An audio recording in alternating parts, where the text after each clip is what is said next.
Turma, tudo beleza?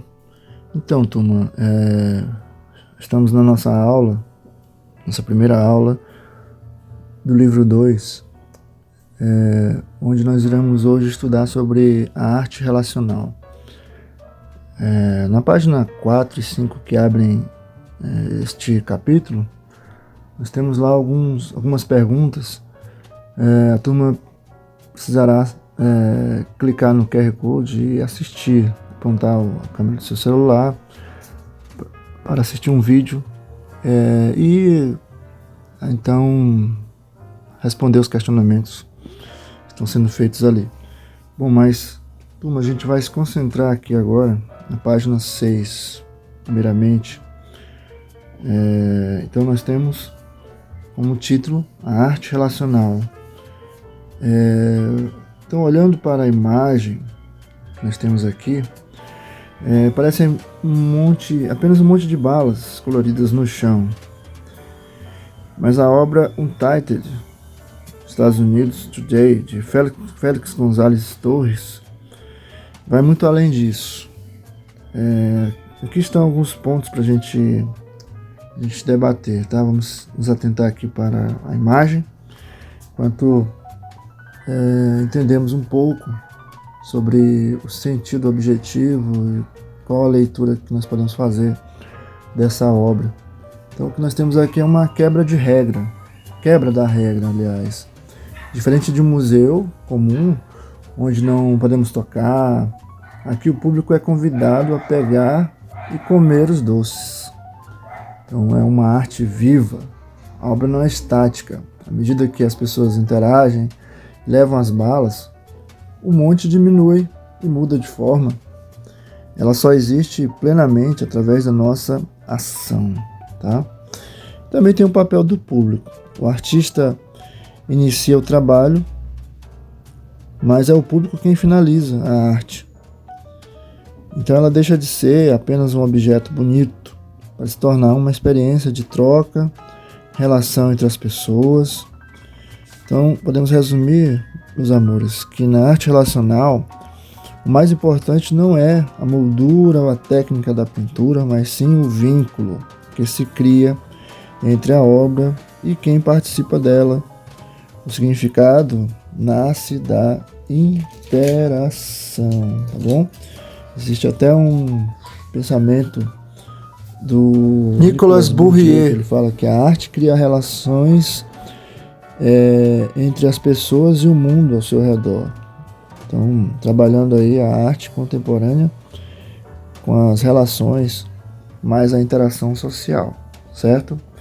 Muito bem. Então, vamos continuar, vamos vendo aqui a próxima página. É só eu colocar ela aqui direitinho para a gente visualizar também, tá? Então, nós temos aqui um retrato de Luís XIV, de Racinho Rigan, e temos embaixo também a roda de bicicleta de Marcel Duchamp, tá? Bom, então podemos dizer aqui sobre o retrato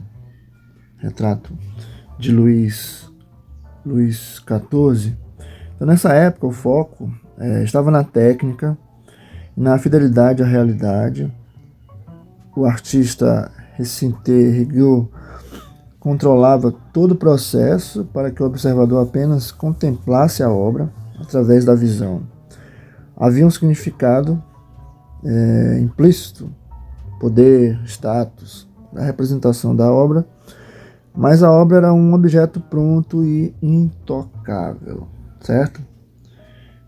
Então, nós podemos ver aqui já na obra do Duchamp uma ruptura do século XX, roda de bicicleta. O contexto aqui era período pós Primeira Guerra Mundial, então um movimento dadaísta, representado por Marcel Duchamp, que mudou as regras. Em vez de focar apenas na beleza visual ou na técnica manual, a arte passou a ser conceitual. Muito bem? Então temos aqui um dos temas mais interessantes que eu acho que são os ready-mades da arte conceitual. Então a obra de Duchamp é um clássico exemplo de ready-made. O que é então? É pegar objetos do cotidiano fabricados em massa, como um banco, uma roda, retirá-los de sua função original para colocá-los em um museu. Então o artista ressignifica o objeto, ele pega um objeto pronto, no caso do Cham pegou aqui a roda de bicicleta, então ele usou um ready-made. E o objetivo é justamente provocar, questionar, por exemplo, perguntas que podem surgir: o que define o que é arte? O artista precisa fazer o objeto com as próprias mãos? Ou a ideia, a intervenção, já é arte? Aqui um questionamento bem interessante, né? Então nessa página aqui ela mostra que a arte, ela deixou de ser apenas algo para ser admirado pela beleza e passou a ser uma ferramenta para questionar o mundo e o próprio conceito de criação. Interessante, né? Muito bem, então vamos agora para a página, para não perder aqui, para a página 8. É isso mesmo? Sim, vamos lá. Então, galera, continuando, imagem, um xadrez, onde o maior desafio não é a estratégia, mas sim lembrar qual peça é a sua. Essa obra da Yoko Ono, basicamente ela ativou o modo confusão nesse tabuleiro, todo branco, para nos fazer pensar, beleza? Então imagine um tilt no cérebro, tentando jogar sem dar briga. Yoko Ono criou o primeiro jogo onde ganhar ou perder não importa, porque ninguém sabe quem é quem. É tipo tentar achar o seu fone de ouvido branco numa sala cheia de fones iguais. Dizem que o xadrez é um jogo de guerra, mas aqui a artista forçou todo mundo a fazer as pazes na marra. Então a obra, meus amores, se chama Play Up by Trust, Jogo por Confiança. Jogue por confiança. Usar a ideia, bugar o sistema, buscar o seu cérebro. Então, para explicar que na arte conceitual, a ideia por trás da obra vale muito mais do que a aparência dela. Beleza? Então aqui mais uma instalação feita trabalhando a ideia do ready-made também, tá? Muito bem, bem legal. Então vamos aqui agora para a página 9. Vou também aumentar aqui a imagem. Vocês precisam ler o texto também para a gente fazer anotar esse resumo. Mas vamos nessa. Então, meus amores, na página 9, foca na ideia de que a arte não é apenas para ser olhada de longe, mas para ser vivida. Temos aqui uma obra As Máscaras Sensoriais, de Lygia Clark. Então esse exemplo das máscaras mostra que elas não servem para enfeitar. Quando você coloca uma dessas máscaras, seus sentidos mudam. Você vê cores diferentes, sente cheiros de ervas e ouve sons alterados. Então isso aqui é um movimento neoconcreto de Lygia Clark. Ela fazia parte desse movimento que acreditava que a arte deve ser participativa, beleza? Então há uma relação de troca. O que isso significa? Significa que o ponto principal é que a obra só se completa quando o público interage com ela. O espectador deixa de ser passivo e vira um participante. Olha só que interessante, né? Então vamos aqui para finalizar, página 10, tá? Vamos aqui na página 10, ainda falando sobre a estética relacional e fazendo essa conexão. Então, nós temos aqui na página 10 um aprofundamento maior na vivência, nos momentos em que a arte cria essa conexão entre as pessoas. Temos aqui a obra de Félix González Torres, uma obra sem título. A imagem das lâmpadas penduradas parece simples, como podemos ver aqui, em inglês, né? Untitled, que portanto significa aqui sem título.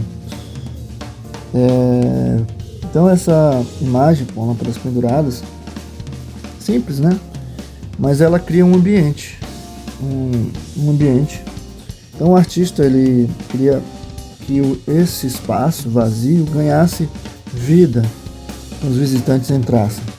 A luz e o ambiente, eles convidam as pessoas a estarem juntas, trabalhando no lugar, em algo íntimo, como se fosse algo íntimo. Muito bem, então temos aqui também uma outra, que agora uma performance da Ana Teixeira, chamado Escuto Histórias de Amor.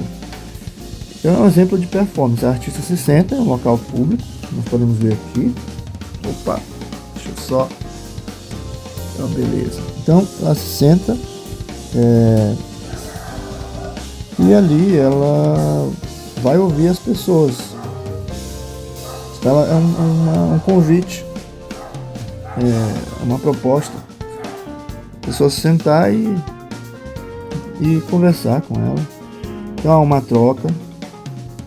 Enquanto ela ouve, ela tricota uma peça. Quanto mais histórias ela ouve, mais o tricô vai aumentando. Então o sentido, nós podemos observar aqui, nessa obra de arte, não é o tricô em si, mas o encontro, o diálogo, o afeto compartilhado entre a artista e quem decide sentar ali. Resumindo, meus amores, aqui vai falar sobre essa estética relacional. A estética relacional, ela foca nas relações humanas que a arte promove. O artista não entrega um objeto pronto, ele cria uma situação para que as pessoas se conectem umas com as outras, ou com seus próprios sentidos, né? Então é uma proposta diferente da arte clássica, da arte tradicional, que propõe o belo, a estética como algo contemplativo, em uma visão representativa do objeto, da obra de arte, mas aqui nós temos uma proposta que traz uma construção que é baseada na estética relacional entre a obra, o artista consigo mesmo, o artista com as pessoas com o artista, as pessoas consigo mesmas. Então é uma troca e uma interação bem interessante. Muito bem, meus queridos, é isso aí. Vamos ficar por aqui. Nos vemos lá na sala de aula. Tchau!